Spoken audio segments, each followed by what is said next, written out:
कांग्रेस के संगठन सृजन अभियान के तहत रविवार को गुना के नानाखेड़ी स्थित मणिधारी मैरिज गार्डन में बमोरी विधानसभा के कार्यकर्ताओं की एक महत्वपूर्ण बैठक आयोजित की गई। बैठक में आईसीसी के प्रभारी रघु शर्मा, पीसीसी प्रभारी मुरैना विधायक दिनेश गुर्जर, पूर्व मंत्री कन्हैयालाल अग्रवाल, बमोरी विधायक इंजीनियर ऋषि अग्रवाल, कांग्रेस गुना जिला अध्यक्ष मेहरबान सिंह धाकड़, पूर्व अध्यक्ष हरिशंकर विजयवर्गीय सहित अन्य वरिष्ठ नेता उपस्थित थे। बैठक को संबोधित करते हुए बमोरी विधायक इंजीनियर ऋषि अग्रवाल ने मध्य प्रदेश की बिजली व्यवस्था पर तीखा हमला बोला और उसे पूरी तरह ध्वस्त बताया। उन्होंने ग्रामीण क्षेत्रों में बिजली, पानी, स्वास्थ्य और सड़क की समस्याओं को प्रमुख बताते हुए कार्यकर्ताओं से अपील की कि वो ग्रामीणों को सरकार की कथनी और करनी में अंतर से अवगत कराएं। उन्होंने पहलगाम हमले का भी जिक्र किया और कहा कि सरकार ने हल्ला तो बहुत मचाया, लेकिन सरेंडर कब कर दिया किसी को मालूम भी नहीं पड़ा।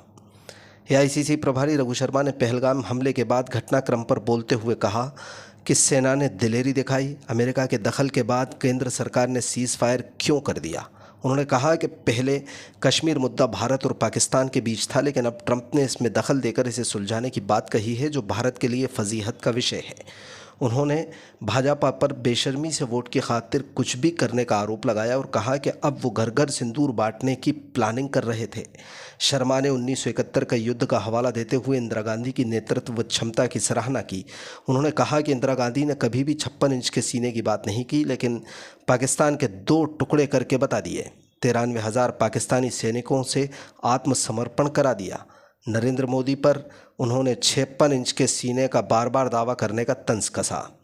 रघु शर्मा ने राहुल गांधी की प्रशंसा करते हुए कहा कि आज़ादी के बाद किसी एक नेता के खिलाफ भाजपा और सत्ताधारी पार्टी ने इतना बड़ा दुष्प्रचार नहीं किया जितना राहुल पर किया है, फिर भी वो आज तक डटकर खड़े हैं। उन्होंने राहुल गांधी पर दर्ज 34 मुकदमों का जिक्र किया और कहा कि उन्होंने अपनी आंखों के सामने दादी इंदिरा गांधी, पिता राजीव गांधी को आतंकवाद के खिलाफ शहादत देते देखा है। शर्मा ने कार्यकर्ताओं से राहुल गांधी द्वारा शुरू किए गए संगठन सृजन अभियान से जुड़ने का आह्वान किया। वो बिल हो सकता है 1000 और 1500 रुपये महीने के हो जाए, उसके बाद भी बिजली मिले उसकी कोई गारंटी नहीं है। आप पंप की जो लाइट है 10 घंटे का सरकार बोलती है। मैं ये सिर्फ इसलिए बता रहा हूँ क्योंकि ग्रामीण क्षेत्र है, वहाँ मुख्य जो समस्या है वो बिजली की, पानी की, स्वास्थ्य की, सड़क की, स्कूल की, ये मुख्य यही समस्या होती है। इन समस्याओं के बारे में जब हम आपस में चर्चा करेंगे, जब गांव में चर्चा करेंगे, लोगों को बताएंगे कि सरकार की कथनी और करनी में कितना अंतर है। उसमें जो लोग काम करते हैं वो संगठन के लोग ही काम करते हैं और पार्टी के लोग ही काम करते हैं। और ये सब बातें हमको दिलेरी से लोगों के सामने रखना पड़ेगी। आज आप सब लोग बैठे, पुलवामा हमला हुआ, उसके बाद अभी पहलगाम का हमला हुआ। पहलगाम में इतने नागरिक शहीद मारे गए। उसके बाद पूरे भारत में हर व्यक्ति के अंदर, हर भारतवासी के अंदर एक भावना थी कि इस बार सरकार को कुछ बड़ा करना चाहिए। आप बताइए थी कि नहीं थी? सबके अंदर ये भावना थी ना कि इस बार सरकार को कुछ बड़ा करना चाहिए, हमारी फोर्सेस को बिल्कुल फ्री छोड़ना चाहिए। ये भावना सब लोगों के अंदर थी।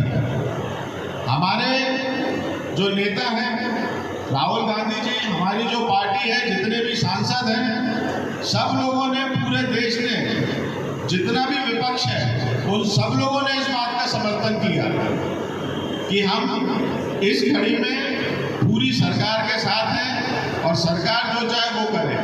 लेकिन आपने देखा हुआ क्या कि हल्ला बहुत मचा। हल्ला के बाद एकदम कब सरेंडर हो गए किसी को मालूम नहीं पड़ा। ये चीजें जब अपन लोगों के सामने रखेंगे तो वाकई भाजपा जो कहती है और जो करती है उसका अंतर हम लोगों को समझ पाएंगे। पहलगाम घटना की जिक्र किया,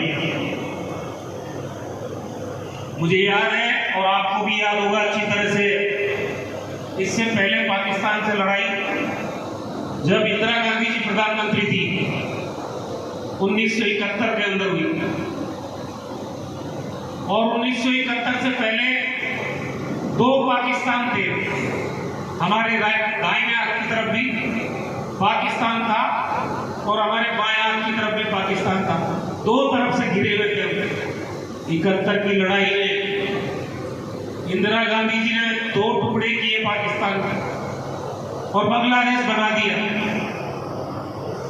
93,000 93,000, 1 लाख ही बोलूंगा मैं तो, 1 लाख पाकिस्तान के सिपाहियों को, उनके कर्नल, जनरल, आर्मी के जितने लोग थे लड़ने वाले, हिंदुस्तान की जेलों में सरेंडर करवा के हिंदुस्तान की जेलों में कैद कर दिया था। उसका नाम था इंदिरा गांधी। इंदिरा जी ने कभी नहीं कहा कि मेरा 56 इंच का सीना है, लेकिन आप तो बार बार यही बोल रहे हैं प्रधानमंत्री जी, मेरा 56 इंच का सीना है। तब भी अमेरिका के राष्ट्रपति ने इंदिरा जी पे दबाव डालने की कोशिश की थी। और अग्रवाल साहब को याद होगा, 7वां बेड़ा बंगाल की खाड़ी के अंदर आ गया था, ये दबाने के लिए कि अगर आपने पाकिस्तान के 2 टुकड़े किए तो हम भारत पे अटैक कर देंगे। आज तो सिर्फ ट्रंप साहब ने फोन ही किया होगा, फोन भी नहीं किया होगा, क्या पता किया, कौन जाने किया कि नहीं किया, लेकिन तब 7वां बेड़ा भेजाया।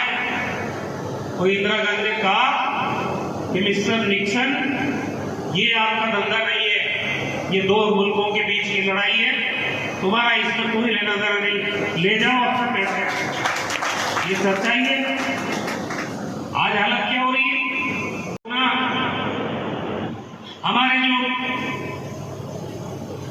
सेना के लोग करते हैं, 4 बजे ट्वीट आता है ट्रंप का कि हमने पाकिस्तान और भारत को दोनों को कह दिया है कि आप युद्ध बंद कर दीजिए, व्यापार करना है कि नहीं करना है, और सीज फायर हो गया।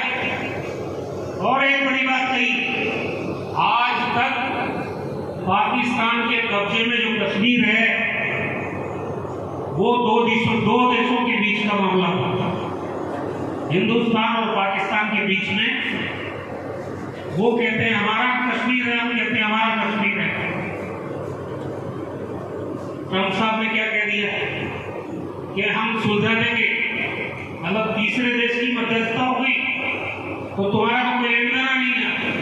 जिस तरह से राहुल गांधी जी ने पूरे देश की विपक्षी पार्टियों ने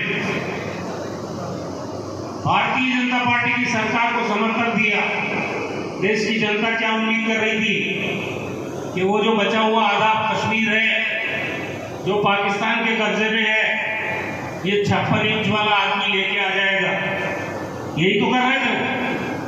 लेकिन लाए क्या, अमेरिका का दखल लेके आए। और जितनी फजीती हिंदुस्तान की इस दौर में हुई, मैं समझता हूं इनको शर्म आनी चाहिए बीजेपी वालों को।